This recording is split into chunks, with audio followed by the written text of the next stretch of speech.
नमस्कार, मी अक्षरा पाटील. पुस्तक वाचन या यूट्यूब चॅनलमध्ये आपणा सर्वांचं खूप मनापासून स्वागत. मित्रांनो, डॉक्टर सुधा मूर्ती यांच्या अप्रतिम महाश्वेता या कादंबरीचं वाचन करत आहोत.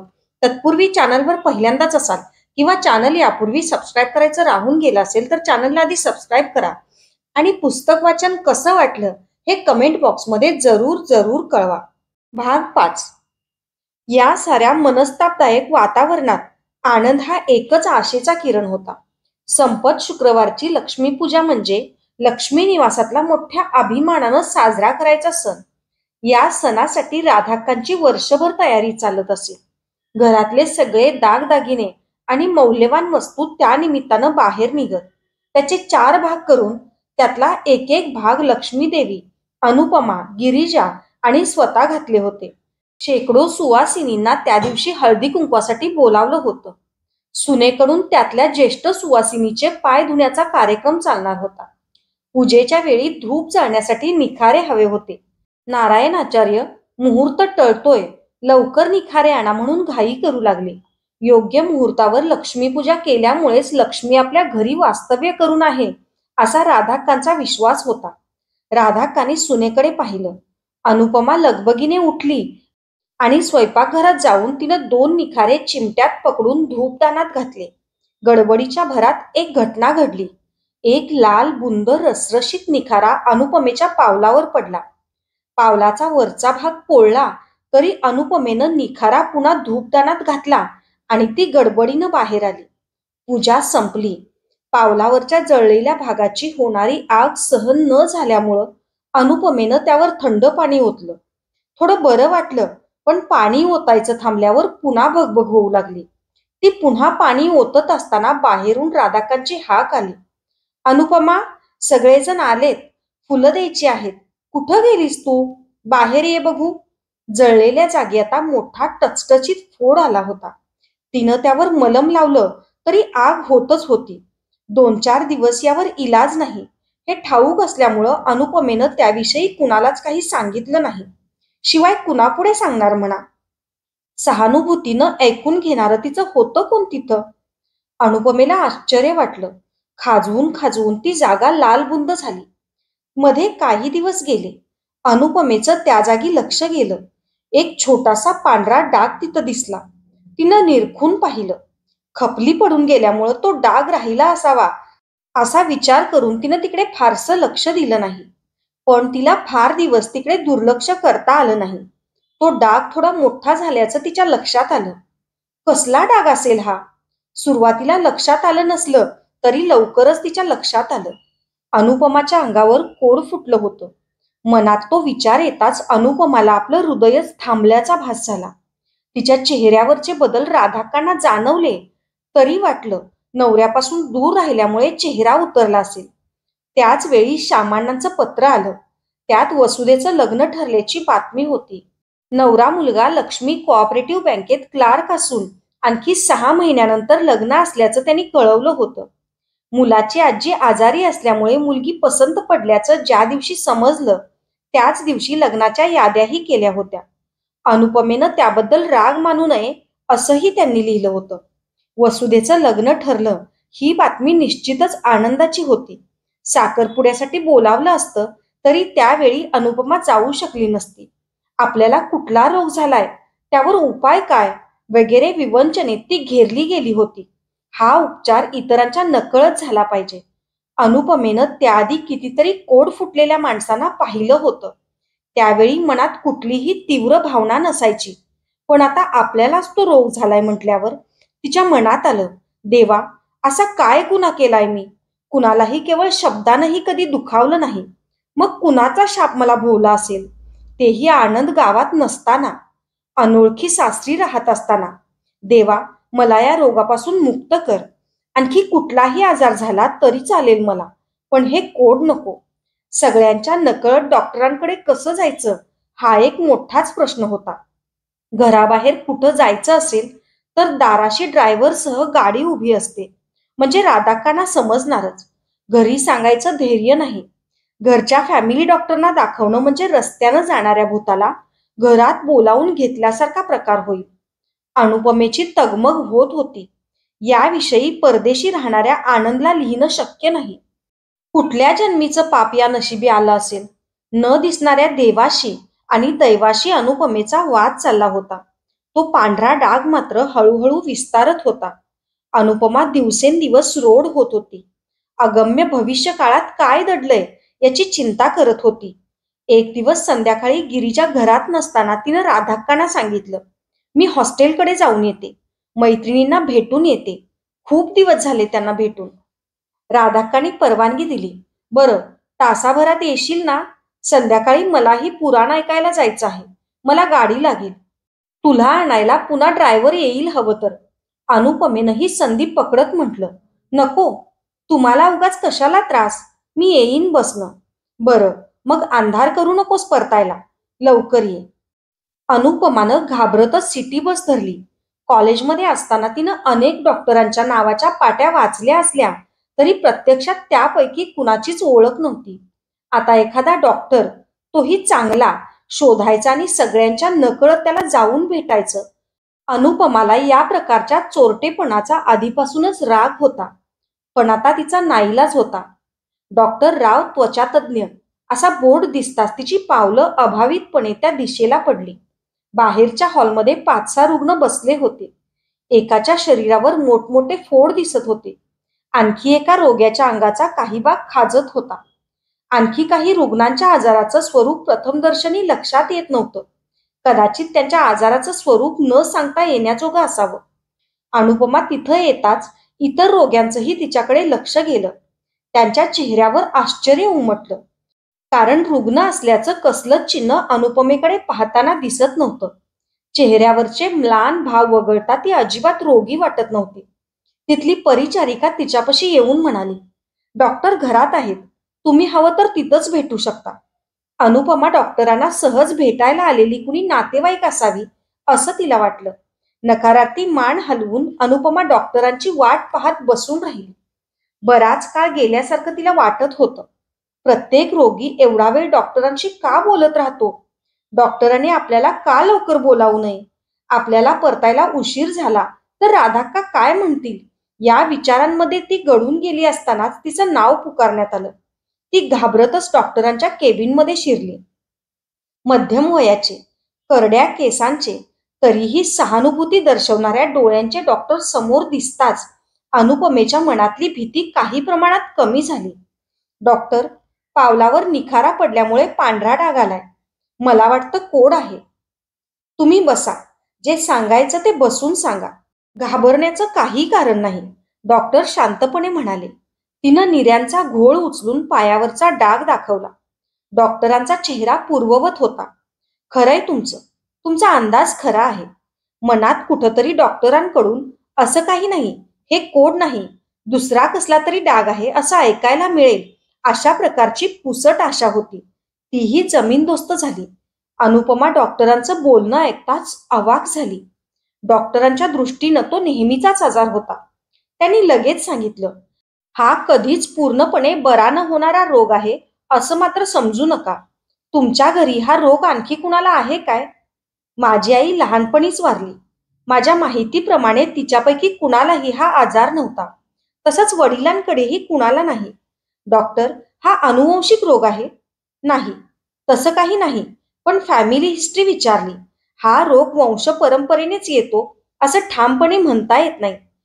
पावलावर निखारा पडल्यामुळे हा आजार झालाय का? ते एक निमित्त झालंय एवढंच. काही जणांना कुठल्याही निमित्ताशिवायही हा रोग होऊ शकतो.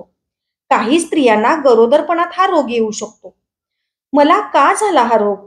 डोळ्यातलं पाणी पुसत अनुपमानं विचारलं. कारण सांगता येणार नाही. औषध लिहून देतो, ती वापरून पहा. त्यानंतर मी पूर्णपणे बरी होऊन पूर्वीसारखी होईन काय? तिनं आशेनं विचारलं. या बाबतीत खरं ते सांगतो, काही जणांना लगेच गुण येतो. काही जणांच्या बाबतीत डाग पसरत नाही. प्रत्येक मनुष्य देह वेगवेगळा असतो ना, त्यामुळे निश्चित असं काहीही सांगता येत नाही. अनुपमा उठून उभी राहिली. डॉक्टरांनी सांगितलं, हे पहा, शक्यतो तुम्ही या आजाराला तोंड द्यायचा प्रयत्न करा. मानसिक क्लेश आणि चिंता याचा या रोगावर उलट परिणाम होऊ शकेल. अनुपमा विद्वत स्वरात म्हणाली, डॉक्टर, मी इथं आल्याचं तुम्ही गुप्त ठेवाल? मंद हसत डॉक्टर राव म्हणाले, त्याची काळजी करू नका. आमच्या पेशाचा तो धर्मच आहे. जड अंतःकरणानं अनुपमा तिथून बाहेर पडली. आता तिला समजलं होतं, प्रत्येक रोगी डॉक्टरांचा एवढा वेळ का घेत होते. दिवसेंदिवस अनुपमाची परिस्थिती बिघडत चालली होती. हा आजार कधीच बरा झाला नाही तर, हा डाग इतर कुणाच्या तरी नजरेला पडला तर आपलं भविष्य काय? आनंदला हे सारं कसं कळवायचं? डॉक्टरांनी दिलेली औषधं मोठ्या श्रद्धेनं, भक्तीनं वापरली तरी अनुकूल गुण दिसत नव्हता. डॉक्टरांनी सांगितलं होतं, चर्मविकार बरे व्हायला वेळ लागतो. मनाचा संयम अत्यंत महत्वाचा आहे. तिचा संयम अपार असला तरी भोवतालच्या लोकांमध्येही तेवढाच संयम हवा ना. डॉक्टरांकडे जाऊन येणं म्हणजे मोठा यज्ञ केल्यासारखं प्रत्येक वेळी तिला वाटत होतं. घरी काहीतरी खोटं कारण सांगून बाहेर पडायचं, कुणी पाहत नाही ना याची खात्री करून घेऊन दवाखान्यात शिरायचं आणि रात्री उशीर होण्याआधी घरी परतायचं. यातलं काहीही चुकलं तरी जीवन वैराण होऊन जाईल हे भय एकीकडे, तर सतत मानेवर धारदार तलवार टांगल्यासारखी भावना मनावर दडपण ठेवत होती. पायावरचा डाग कुणाला दिसू नये म्हणून ती साडी आणखी पायघोळ नेसू लागली. त्यामुळे काही वेळा साडी पायात अडकायची. आपल्यालाच का हा आजार झालाय? गेल्या जन्मीच्या काहीतरी दुष्कृत्याचं फळ असेल काय? कुणाचा शाप भोवला असेल? या आणि यासारख्या असंख्य प्रश्नांमध्ये घेरली जाऊन अनुपमा निराश होत होती. त्या दिवशी राधाक्का इंदिरा अक्कांच्या घरी गेल्यानंतर संधी साधून अनुपमा दवाखान्याकडे निघाली. खोटं बोलायची सवय नसलेल्या अनुपमेनं चाचरतच मैत्रिणीकडे जाते म्हणून सांगितलं होतं. नेहमीप्रमाणे संध्याकाळच्या वेळी गिरिजा घराबाहेर होती, पण तो दिवस नेहमीसारखा नव्हता. इंदिराक्का गावात नव्हत्या, त्यामुळे राधाक्कांनी बाजारात किरकोळ खरेदी करून त्यानंतर घरी जायचं ठरवलं. त्याप्रमाणे त्यांनी ड्रायव्हरला सूचना दिली. त्यांच्या नेहमीच्या विशिष्ट दुकानात पूजेसाठी लागणारं केशर आलंय का याची ड्रायव्हर तुकारामला चौकशी करून यायला सांगून त्या गाडीतच बसून राहिल्या. सहज इकडं तिकडं नजर टाकत असताना त्यांची नजर डॉक्टर राव, चर्मरोग तज्ज्ञ या पाटीकडे गेली. असल्या डॉक्टरांकडे गुप्तरोग झालेले रोगी जातात हे राधाक्कांनाही ठाऊक होतं. त्या विचारानंही त्यांच्या कपाळावर आठ्या उमटल्या. नेमक्या त्याच क्षणी त्या दारातून अनुपमा बाहेर आल्याचं त्यांनी पाहिलं. अचानक विजेचा लोळ अंगावर कोसळला की विजेचा झटका बसला. काहीही नाही. काही क्षण राधाकांचं तोंड उघडच राहिलं. विश्वास ठेवणं अशक्य वाटावं असं काहीतरी त्यांनी पाहिलं होतं. कसलीही सून, कसलं घराणं म्हणायचं. याच घटनेविषयी आणखी कुणी सांगितलं असतं तर आपणही त्यावर विश्वास ठेवला नसता, पण स्वतःच पाहिलं ना. त्यांचा सारा देह बधीर होऊन गेला. तुकारामानं सांगितलं, केशर मिळालं तेव्हाच त्या भानावर आल्या. यातलं अनुपमेला काहीही ठाऊक नव्हतं. दवाखान्याबाहेर येऊन तिनं बस पकडली. आपल्या आयुष्यातील वादळाला सुरुवात झाल्याची तिला कण मात्र कल्पना नव्हती. पाहिलेल्या दृश्यामुळं राधाक्का आणखी कठोर झाल्या होत्या. उलट अनुपमा नव्यानं उद्भवलेल्या विचित्र परिस्थितीमुळे आणखी मऊ झाली होती. अनुपमा माडीवरच्या आपल्या खोलीत बसून आनंदचं नुकतंच आलेलं पत्र पुन्हा पुन्हा वाचत होती. आनंदनं त्यात ब्रिटिश रंगभूमी आणि तिथल्या नाटकांविषयी लिहिलं होतं. इथं दररोज नवनवे प्रयोग होत असतात. इथली रंगभूमी सतत काही ना काही घडल्यामुळे गाजत असते. अनु, तू इथं आलीस की इतकी खुश होशील. मला मात्र कामाच्या अतिरिक्त ताणामुळे त्याचा आस्वाद म्हणावा तसा घेता येत नाही. सुंदर निसर्ग बघितला, सुंदर कविता ऐकली, कुठल्याही प्रकारचं सौंदर्य समोर आलं की तुझीच आठवण येते. तू आणखीन 2-3 महिन्यात इथं येत आहेसच ना. मी त्या दिवसाची वाट पाहत दिवस मोजतोय. अनुपमा. अनुपमा आपल्याच तंद्रीत वाचत होती. काही जण जीवनाला कठीण व्रत मानतात. मला मात्र तसं अजिबात वाटत नाही. तुझ्या नुसतं पत्राचं सानिध्य ही माझं जग सुंदर करून टाकतं. अनु, आई कशी आहे? तिचं मन अजिबात दुखवू नकोस. तू तसं करणार नाहीस हे मला ठाऊक आहे. पण ती तुला एखादा कठोर शब्द बोलली तर माझ्यासाठी म्हणून तू तिकडं लक्ष देऊ नकोस. अनुपमा. राधाकांच्या हाकेनं अनुपमा भानावर आली. त्या हाकेत भरलेला दाह तिला चटकन जाणवला. अनुपमा गडबडीनं उठली. तिच्या अपेक्षेपेक्षा त्या लवकर घरी परतल्या होत्या. तिनं जिन्यावरूनच आले म्हटलं. का? मैत्रिणीकडे गेली नाहीस की बाजारात जाऊन आलीस? राधाक्कानी वकिली पद्धतीनं प्रश्न टाकले. काहीतरी घोटाळा झाल्याचं लक्षात आलं तशी अनुपमा आणखीन गडबडली. खाली ये आधी. अनुपमेनं एक पाऊल पुढं टाकलं असेल नसेल. निर्यांचा घोळ पायात अडकला की डोळ्यापुढे अंधारी आली कोण जाणे. अय्यो म्हणत अनुपमा जिन्यावरून गडगडत खाली कोसळली. त्या पुढं तिला डोळ्यांपुढे काजवे चमकल्याचं आठवलं तेवढंच. अनुपमा कोसळल्याचा आवाज ऐकताच पूजेसाठी आलेले नारायणाचार्य, स्वयंपाकीण, ड्रायव्हर तुकाराम, नुकतीच बाहेरून आलेली गिरिजा सगळेच आत धावले. अनुपमा उतानी पडली होती. कपाळावर खोक पडून रक्त वाहत होतं. पायावरच्या निऱ्या बाजूला झाल्या होत्या. जे झाकण्यासाठी अनुपमा अनेक खटाटोप करत होती, ज्यासाठी ती सुचेल त्या देवाला साकडं घालत होती, नेमकं तेच आता सगळ्यांच्या समोर नग्न सत्य होऊन उभं ठाकलं होतं. अनुपमाच्या पावलावरचा पांढरा डाग बघून सगळ्यांचे चेहरे पांढरे फटक पडले होते. राधाक्का पाषाणवत उभ्या राहिल्या. त्यांच्या जीवनातला हा मोठाच आघात होता. भानावर येताच त्या अनुपमेजवळ जाऊन वाकून पायाकडे पाहू लागल्या. त्यांचा नम्र सचिव नारायणय्या उद्गारला, छे आईसाहेब, सुनबाईंना हा आजार झालाय, कसं होणार पुढं? गिरिजा मनातल्या मनात म्हणाली, माझं कुपीत शोधायला निघाली होतीस नाही का? बघ देवानं कशी शिक्षा केली. कुणाचंही अनुपमाची शुद्ध हरपली आहे याकडे लक्षच नव्हतं. आश्चर्याचा जोर ओसरला नव्हता. अखेर स्वयंपाकिनीनं आतून पाणी आणून अनुपमेच्या चेहऱ्यावर शिंपडलं. अनुपमेला फार मार बसला नसला तरी झाल्या प्रकारामुळे ती गळून गेली होती. डोळे उघडताच तिची सभोवताली नजर फिरली आणि काय घडलं असेल याची तिला कल्पना आली. निर्या सारख्या करीत ती भिंतीला रेलून बसली. जे घडायचं ते घडून गेलंय. आता पुढं काय हा प्रश्न तिच्या पुढं होता. राधाकांच्या पुढेही पुढं काय हा प्रश्न होताच. अनुपमा, तुला बाजारात पाहिलं मी आज. राधाकांनी चौकशी सुरू केली. अनुपमा खालच्या आवाजात म्हणाली, मी डॉक्टरांकडे गेले होते. मला मैत्रिणीकडे जाणार म्हणून खोटं का सांगितलंस? अनुपमा निरुत्तर झाली. मनात आलं, राघवेंद्र स्वामी आणि लक्ष्मी देवीची शपथ घेऊन गिरिजानं खोटं नव्हतं का सांगितलं. पण हे बोलून दाखवण्यात काय अर्थ आहे? सुनेचं नातं आणि लेकीचं नातं यात भरपूर अंतर आहे. केव्हापासून आहे हा डाग? अलीकडेच आलाय. लग्नाआधीचाच असेल? नाही, परवा लक्ष्मीपूजा झाल्यानंतरच्या काळात आलाय. लगेच नारायणाचार्यांनी मल्लीनाती केली. सोहळं नीट पाळलं गेलं नसेल. लक्ष्मी देवीचा कोप काय विचारता? राधाक्काने त्याला गप्प बसायची खून केली. हे आनंदला ठाऊक आहे? नाही, परवाच डाग आलाय. डॉक्टरांकडे का गेली होतीस? हेच दाखवायला. आणखी काही कारण नाही काय? आणखी कुठलंही कारण नाही. यासाठीच 2-3दा गेले होते. तू आम्हाला का सांगितलं नाहीस? यावर अनुपमा काय बोलणार? खोटं बोलू नकोस. आधीचाच हा रोग असला पाहिजे, त्यात गोरी कातडी. आमचा आनंद स्वभावानं भोळा. तू त्याला भुरळ पाडलीस. म्हणूनच म्हणतात घरानं बघून सून घरी आणावी म्हणून. तुझ्या माहेरी आणखी कसले कसले रोग आहेत देव जाणे. किती विचित्र घडलं हे. आमच्या घराण्याचा आप केवढा. आता गावात मान वर करून चालणं कठीण झालं. नारायणा, अरे पत्रिका नीट जुळली होती की नाही? आईसाहेब, त्यांनी जी पत्रिका दिली होती ती जुळली. कसली खोटी पत्रिका दिली होती देव जाणे. अनुपमा काही न बोलता बसून होती. राधाक्कांच्या वाक्यप्रहारानं ती व्यथित होऊन गेली होती. अनुपमा स्वतः जेवायला बसली तरी घास घशाशी अडकल्यासारखा झाला होता.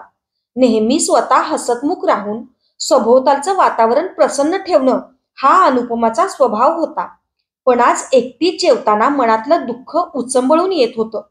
जेवण अर्धवट टाकून ती तशीच उठली. ती उठताच तुंगाकानं स्वयंपाकिनीनं त्या जागी पाणी शिंपडून जमीन सारवून घेतली. अनुपमा दचकली. याचा अर्थ काय असेल? दुपारी 3च्या सुमारास सुंदराक्का आल्याचं अनुपमेला ऐकू आलं. एरवी स्वतः जिना उतरून खाली येऊन स्वागत करणं हा तिचा स्वभाव होता, पण आज तिला ते नको वाटलं. दोघी मैत्रिणींच्या गप्पा अनुपमेला ऐकू येत होत्या. राधाबाई, बातमी समजली. फार वाईट वाटलं बघा. तुमच्यासारख्यांची अशी फसवणूक व्हायला नको होती. काही कळेनासं झालंय बघा. रूप बघून फसलो. आता काय करायचं हेच कळेना. तुम्हाला कुणी सांगितली बातमी? लिंगवानं सावंत्रीला सांगितली म्हणे. नारायणाला विचारलं खरं की खोटं म्हणून. त्यानं खरंय म्हणून सांगितलं म्हणून आले. काहीच सुचेना काय करावं. तुम्हाला ठाऊक नाही. अहो, हे कोड म्हणजे त्वचेचा कुष्ठरोग. पांडुरोग म्हणतात. तो हाच की काय? बघा बाई, एकीचा रोग दुसरीला लागायचा कुठंतरी. गेल्या जन्मीचं कुठलं तरी पाप या जन्मी या रोगाच्या रूपानं अंगावर उठलंय. अनुपमा दचकली. तिला डॉक्टरांनी सांगितलं होतं, कोड संसर्गजन्य नाही. अनेकांचा तसा अंधविश्वास आहे. कुष्ठरोग आणि ह्या आजाराची क्लिनिकल लक्षणं सारखी दिसतात, पण याचा त्याच्याशी काहीही संबंध नाही. कोडामुळं त्वचा विरूप होते एवढंच. या आजारामुळे कुठल्याही प्रकारची विकृती निर्माण होत नाही. डॉक्टरांनी तिला नीट समजावून सांगितलं असलं तरी हे तिच्याकडून कोण ऐकून घेणार. अशाच नवनवीन आणि विविध विषयांवरच्या कथा, कविता आणि पुस्तकांसाठी पुस्तक वाचन बाय अक्षरा पाटील हे चॅनल सबस्क्राईब करा आणि पुस्तक वाचन कसं वाटलं हे कमेंट बॉक्समध्ये जरूर जरूर कळवा. थँक्यू.